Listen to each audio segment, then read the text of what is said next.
Everybody, the Straight Monk. Last couple of weeks have been quiet out here. Not much activities going on. Police are not bugging me as usual. I do want to talk. I have a topic in mind. Topic of sin. As we know, a lot of sin has a. Sometimes easy to predict. Sometimes we think sin is as a matter of black and white. Something very easy to avoid. But there are sins out there, a sin that can actually blindside you.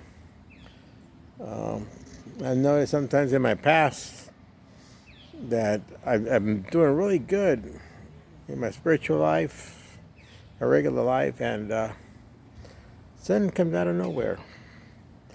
Blindsides you. You think you got it all, figure it out, and it just has its way over you.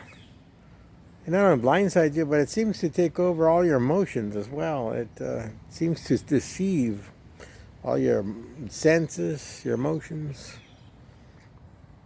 Even though you may know better, it seems to go on to overdrive or autopilot.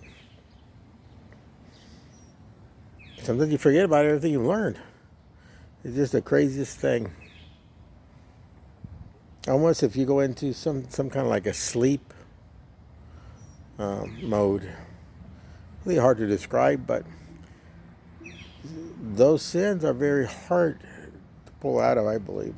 Like I said, they're not black and white like most. Most times you can get out of a sinful time. Sometimes it takes longer than others, but you usually could kind of figure out a way out. But when sin takes over your senses, it's really hard, very hard to get out.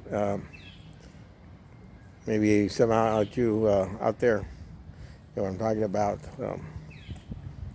But just keep praying, keeping Christ at your side. Keep asking for help, because it will numb you. Sin will numb you, and you just have to find a way out of it. Prayer and just having Christ and working in you. It's usually the only thing you can do in times like that. I remember times of being a lonely time, and I think the devil kind of knows all that, and he will use that to his benefit when he attacks your spiritual life. He's merciless, so he will continue to attack. He can take you to blind, and it's just it's like an out of body experience. But all you can do is just try to find a way to keep praying and keep asking the Lord to be at your side, and hopefully you'll overcome these rough times. Sometimes we can't do it on our own. Definitely can't do it on our own. Like St. Paul says, sometimes I do things that I don't want to do, but I do them anyways, and that goes with us as well. Anyway, it's the Straight Monk. Adios.